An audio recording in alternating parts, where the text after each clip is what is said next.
After several years of not-so-great headlines, Disney's live-action remake of Snow White drops in theaters this weekend.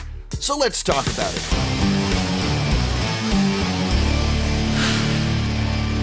Like a lot of people, I'm just kind of tired of Disney's entire live-action strategy being remaking their classic animated films or doing Marvel movies. I miss the days when they did stuff besides that, and they would do original mid-budget films that were a lot of the movies that I grew up with, and they're not creating those types of films anymore for my children. They're just digging deeper and deeper into their animated archive of finding more and more films to try and remake, whether it makes sense or not. And thus leads us to their adaptation of Snow White, where very clearly they're trying to continue a strategy that had some success 5-10 years ago, and they're doing this with films where it's not quite as obvious how it will work or how it would translate into a modern day blockbuster, so they're having to make more and more changes to the films to adapt them to their current model and value set. This led to some statements from the lead actress from the film a couple years back that really ruffled a lot of feathers on the internet. Very foolish statements that it's not that she didn't say some things that maybe had some merit to them, but she said it with such a condescending tone. I mean, you know, the original cartoon came out in 1937, and very evidently so. There's a big focus on her love story. With a guy who literally stalks her. Yeah. Weird. That's incredibly off-putting to see someone as young as her with such a small resume throwing an absolute classic film under the bus with a smug attitude. Thus, for a while now, this movie has kind of been a PR nightmare because of the lead actress. They went in to do a whole bunch of reshoots. There have been so many different scandals, from the look of the bandits, look of the dwarves. Are they changing the story? How much of it are they changing the story? And finally, we have the movie. Is it as bad as the rumor mill made it seem? Is it actually a classic with all the fixes? Let's talk about the good. And right off the bat, one of the most important things I can say about this film, I took my entire family to go see it, and both of my little girls enjoyed the film. I think it was pretty good. I liked the songs. I liked it. Likewise, I talked to my friend Tessa from Mama's Geeky. Her 12-year-old daughter also had a great time with this film. Its primary target audience, little girls, seem to very much be resonating with the film, and that matters. Is it more important that I enjoy this film or that my daughters enjoy this film? It's probably more important that my daughters enjoy this film. Now, I will have a lot more to say about all of this, as this is a movie that cost at least $250 million, and when you make a movie that's that expensive, you are not making a movie that's intended for a single demographic. We'll loop back to that in the bad, but it's a movie that does work for its primary audience. When it comes to our lead actress, Rachel Zegler, she might be a lightning rod for controversy in the real world. There's probably some strong arguments to be made that she's miscast as Snow White, but what I don't think you can argue is that she's actually talented. She's a very good singer, and thus, when she's playing a part where she has to do a lot of singing, she's really good at it. And as an actress, she can act. Just simply put, you might not like her, but she actually is talented, and you have to give credit where credit is due. When Snow White makes her escape into the forest, probably not terribly surprising, the cute animals are adorable, and they find all the right little gags. And in so many parts, the animals steal the show from the actual actors in the movie. Likewise, our dwarves get a bunch of standout moments. We will have a lot more to talk about with the dwarves when we get into the negative, but as for the humor and their personalities, they do capture some of the original vibe and the dynamics between them, some of the heart, some of the humor, the little gags. They get that part right. but we will talk about them again in the negative. And so it's a movie that does absolutely have some charm to it. A lot of the humor lands, in particular with all of the cute side characters in the film. Today's video is brought to you by Factor. Are you ready to optimize your nutrition this year? Factor has chef-made gourmet meals that make eating well easy. They're dietitian approved and ready to heat and eat in 2 minutes, so you can fuel right and feel great no matter what life throws at you. This year I've been trying to do a much better job of eating right and working out. Factor makes it easy to hit my nutritional goals. With 40 options across 8 dietary preferences on the menu each week, it's easy to pick meals tailored to your goals. Choose between Calorie Smart, Protein Plus, or Keto. I always go with keto because I'm a high protein, low carb kind of guy. Factor can help you feel your best all day long with wholesome smoothies, breakfasts, grab and go snacks, and more add-ons. I like to start my day with their protein smoothies, once again, because I'm a high protein kind of guy. Eat smart with Factor. Get started at factormeals.com/factorpodcast and use code factorpodcast to get 50% off your first box plus free shipping.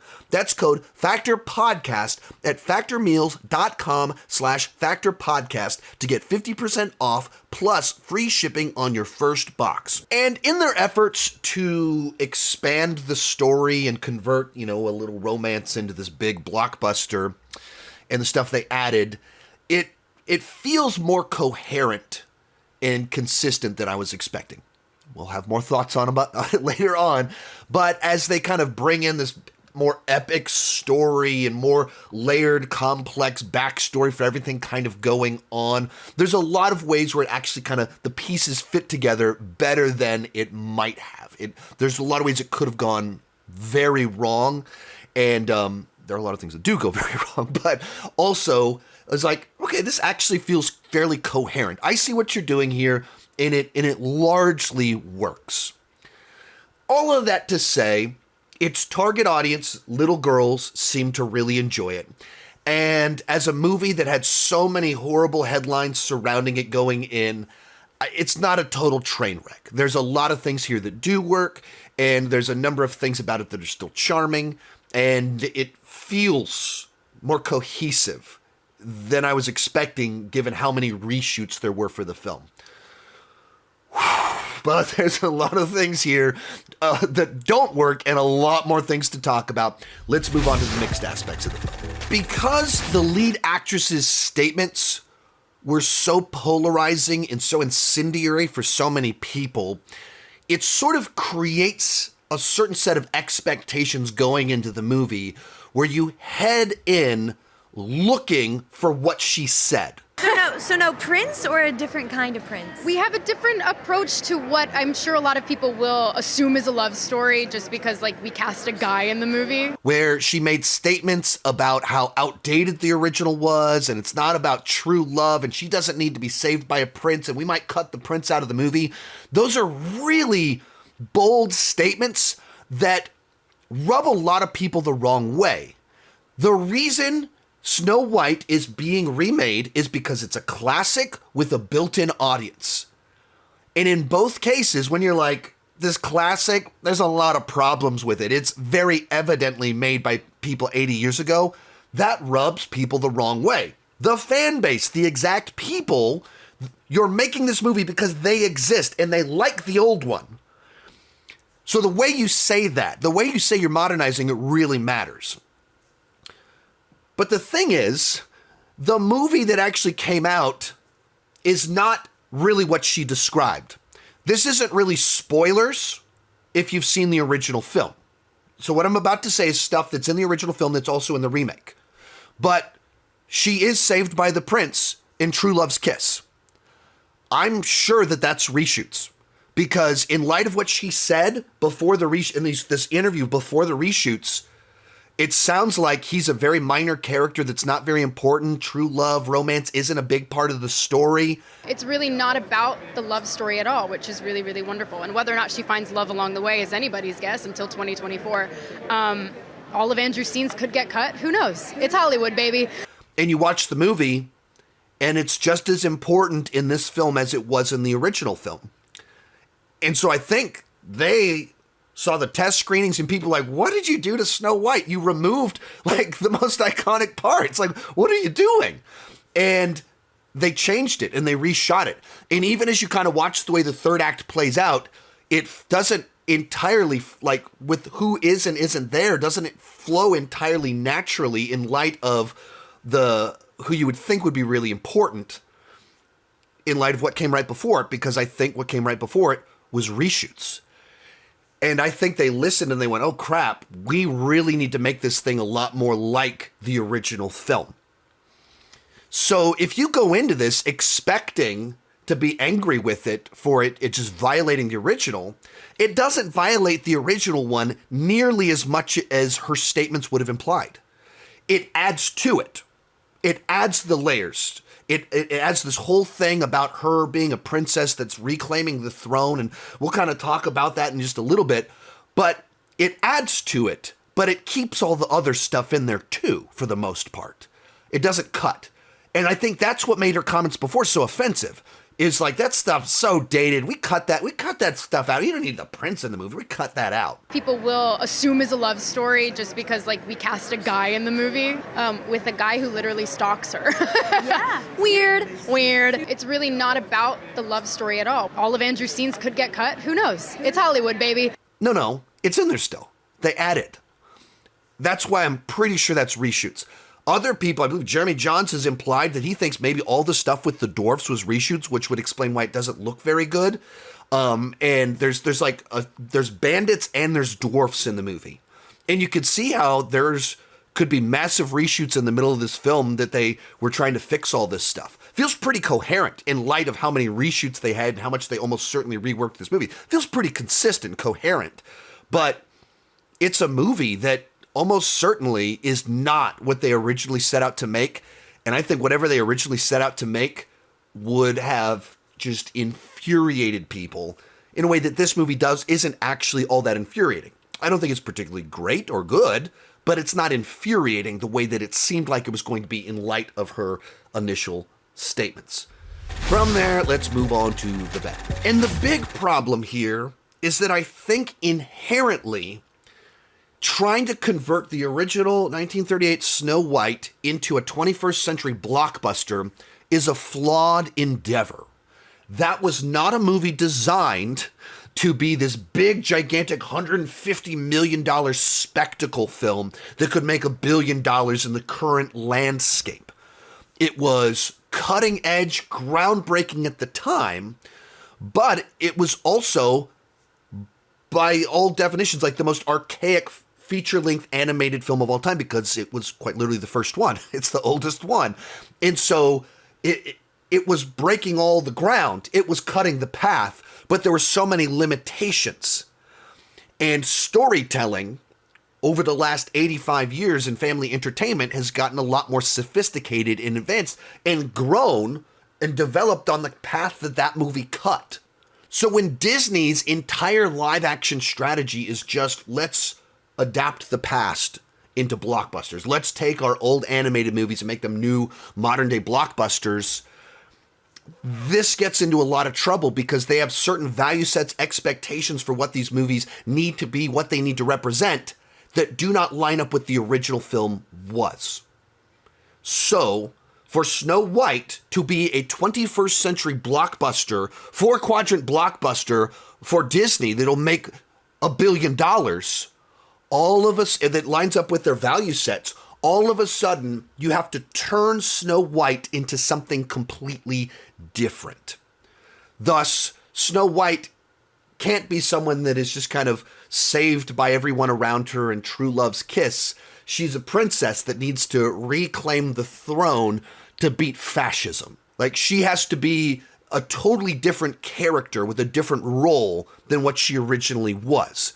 Suddenly, this movie it's Snow White. It has the Snow White beats, but it's also Robin Hood. There's a ton of Robin Hood in here, and there's also a ton of Lion King or any other story about the rightful heir that's been exiled and must return to claim the throne and defeat evil.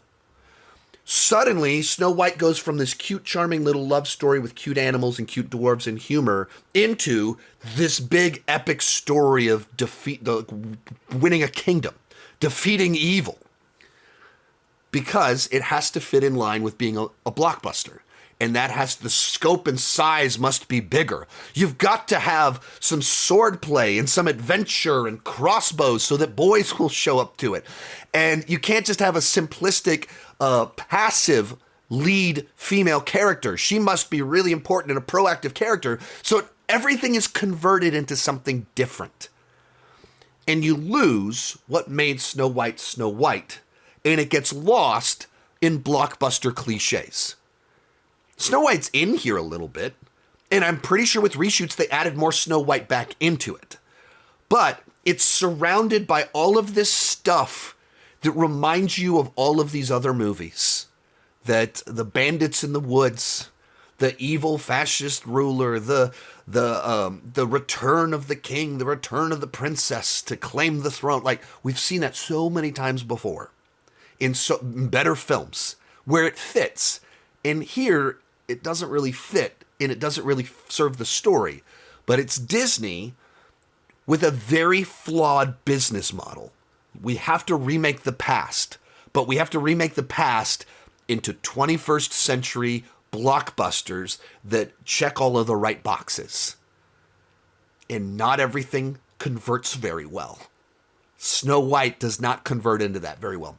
So from there, other kind of more specific things. Gal Gadot, in this movie, she just feels horribly out of place. Where she is doing this campy, over-the-top villain when no one else is doing campy over-the-top. So she just stands out. It's just so flashy. At one point in time, she does a song, and everything about what she does is big in a way that no one else is going big. And so it just stands out. And the other thing you have to talk about is that the dwarves look horrible. The dwarves are terrifying. A lot of people are comparing them to the CGI of like Polar Express, except, which is fair, except they're side by side with actual humans. So every time you have a shot, it'll cut between seeing actual human flesh and the way that light reflects off of it, and the depth and clarity of human flesh, the sparkle in human eyes, and then it cuts over to one of the dwarves, and their skin looks like rubbery or waxy, their eyes look dead, and they simply stand out in the middle of everything else. And some of this even is kind of the way that it's shot, and the way that, what do you call color grading, everything like the way that it's done. Nothing is done that does favors to the look of the dwarves. It just highlights that they are CGI characters that do not look like they have the same flesh, living flesh, that was in a space that those human actors were in. It's just a perfect example of the uncanny valley. Your brain immediately recognizes that's not what real eyes look like. That's not what real flesh looks like. And it's distracting because it's a big, gigantic part of the movie. And this is another one of those things where you kind of go, is the reason that it looks that way because these were the reshoots, that this was kind of last minute added in. They did the best job they could with limited time throwing in these major characters. I don't know. But the idea that they spent $250 million on this movie and that's what they came up with. As I mentioned earlier, my little girls liked this movie. It seems like it plays really well for little girls. But this is a movie that they spent $250 million on. And for it to be profitable, it has to make like $750 million because you have to consider they also spent several $100 million promoting the movie, and theaters keep half the money that they get in. So to be profitable, you have to make 2 to 3 times as much money as your production budget. And when you're talking about a movie making $750 million, over $500 million, this is not a movie that can only play to little girls. This is a movie that needed to be able to play to a broader audience, a 4-quadrant blockbuster that boys and girls like it, and grown-ups and children like it. If you're going to budget a movie at this level, you have to make a film that plays to a broader audience. And they made a movie that, generally speaking, will fall flat for almost everyone except for little girls. As I mentioned before, I took my whole family to go see it, and I shared a little bit of what my little girls had to say about it, but here's more of what they had to say as well as what my son had to say about it. I liked it. I think that it was more adventurous, I think, than the original one. So they're trying to convert this animated film into a big blockbuster, so you got to do something that gets the boys excited. So you have to have some swords in there and a little crossbow action. I think it was pretty good. I liked the songs and the tune about the song. I think it was pretty good. There's some funny parts, too. There's two funny parts. Yeah. I do think that the dwarves are terrifying. Be warned about that. I'm pretty sure everybody already knows that. Yeah, we've had nightmares ever since they released the first image. Yeah. What about the animals? I think they were fine. Were they adorable? Yes, I liked the deer. The deer was your favorite? Yeah, the deer was cool. But otherwise, just this wasn't your thing really at all. Yeah. You were here because we forced you to be here. Yeah. Like, I enjoyed it, but I feel like it was a different movie than the original one. Like, it had the same characters and the same kind of plot, but like it was different and It's like Robin Hood. way. Yeah, and I really like that change, but I get why some people wouldn't. So When you put it all together, I don't think the movie's nearly as offensive as it seemed like it was going to be based off of Rachel's statements from 2 years ago, and I'm pretty sure that's because they did reshoots to correct the film to move it more towards the original animated film.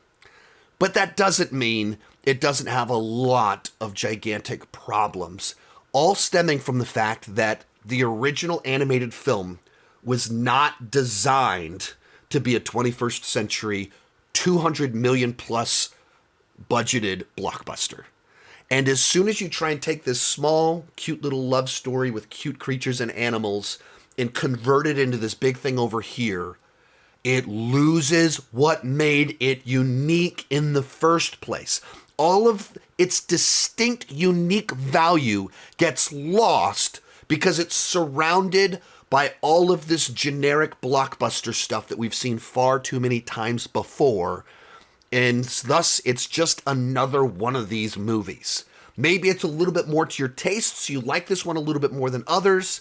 But for a lot of other people, we're just kind of tired of these Disney live-action remakes that don't need to exist and don't seem like they actually honor the original film. Overall, it's a C on the entertainment scale of 5 out of 10. If you got little girls and they want to see it, see it. Otherwise, you can skip this film. I think it is distinctly just for little girls. And they will have a good time with it, but it won't play all that well for really too many people besides that, unfortunately. So let me know your thoughts down below. Check out my ranking over there, and keep talking movies and TV to